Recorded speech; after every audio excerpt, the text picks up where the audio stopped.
Welcome back to Wrestler 101, episode 10. 10! Fucking 10! 10? You believe it? Yes. Well, you doesn't fucking... I'm sorry, no, I can't believe it. Wow. You're the worst. Neither of those reactions was right. What was the right reaction? I have no fucking clue.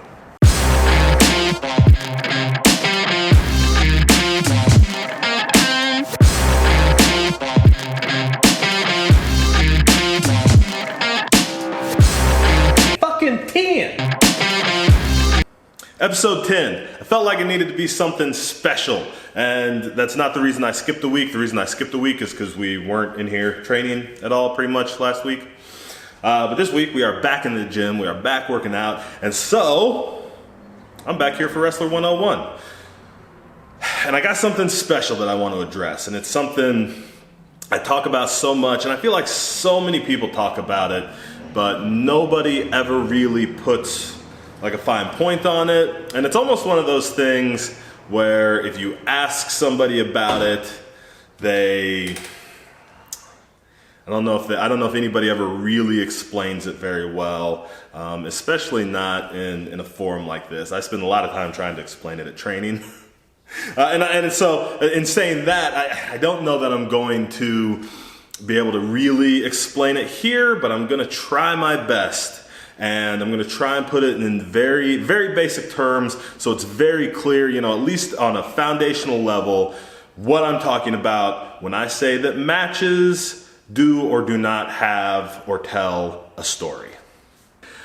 To me, okay, when I complain about wrestlers doing spots with no stories, doing a move with no story, a lot of times, to be fair, there's still a very basic story happening. And that very basic story is just a progression of the moves getting bigger and bigger and bigger until finally somebody wins. They hit a move big enough and that move won the match. I think, in a lot of their minds, like that is a good enough story, that progression, that build, that, this move is bigger than this move is bigger than this move, like it builds up to the end.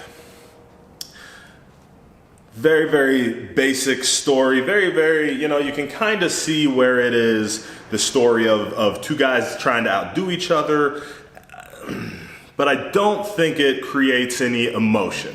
And that's the problem with it, right? It's a story that creates no emotion. Fans don't know what the moves are like, and a lot of times fans, except for the very, very most knowledgeable fans, they don't know the names of the moves, they don't know what they are, they just know that two guys are spinning through the air and maybe take a hard landing. Most of the time, they know that one of the guys is supposed to be hurt by this move. The next step up in storytelling, from just laying out a basic move progression to actually telling a little bit of a story, taking the fans on a little bit of a ride. We're going to take the fans on just a little bit of a real easy roller coaster ride, wherein our good guy is going to come in, start the match, he's going to be in control, he's going to show that he's the better wrestler, he's the tougher fighter, whatever the case, he's coming in strong.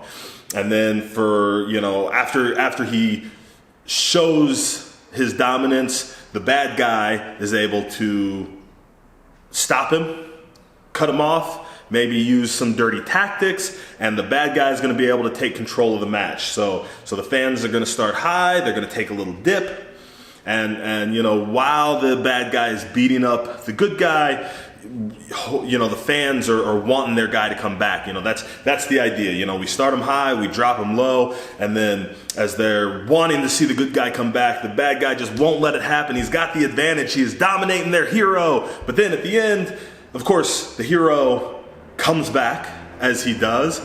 That's our rise, and he comes back, he takes back control of the match, he beats up the bad guy, gets his revenge, and, theoretically he wins the match. Whatever happens at the end of the match is inconsequential at that point, whether the good guy or the bad guy wins. We have taken the fans on this ride of starting at a high point, a little dip, and then coming back to a high point. The third progression we're going to talk about today is when there is actual substance to the story. Okay. Now this is when we have two characters and we are going to be able to interplay those characters.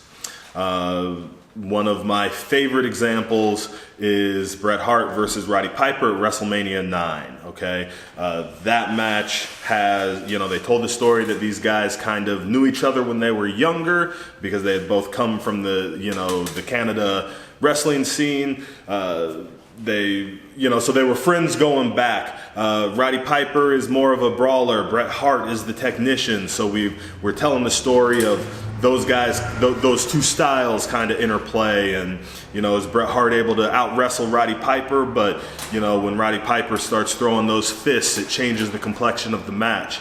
We also have the fact that Roddy Piper is a lot more hot-tempered and Bret Hart is cool, calm, and collected at all times. So it's Roddy Piper who is losing his cool, and when he goes out and outside the ring to get the bell, is he going to be the one, is he going to use the bell on Bret Hart, and that moment of that interplay where he's about to use it because he's hot-tempered and he's so mad, and the crowd's telling him, no, don't do it. And, he listens to the crowd, but his temper gets the better of him and he's going to do it.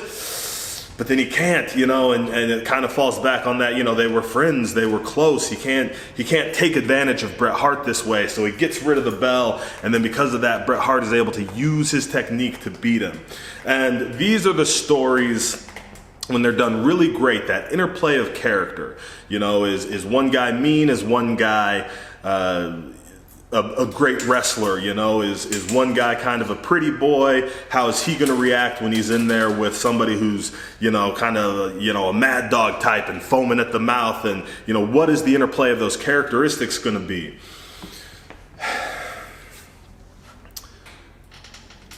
Now, the thing about it is that when you're telling these stories, when you're telling these character-driven stories and you've got the back and forth and you work in these kind of moments that draw on the crowd's emotions, honestly, they both still draw on the first two progressions as well, because there should always be that kind of attention to the move progression.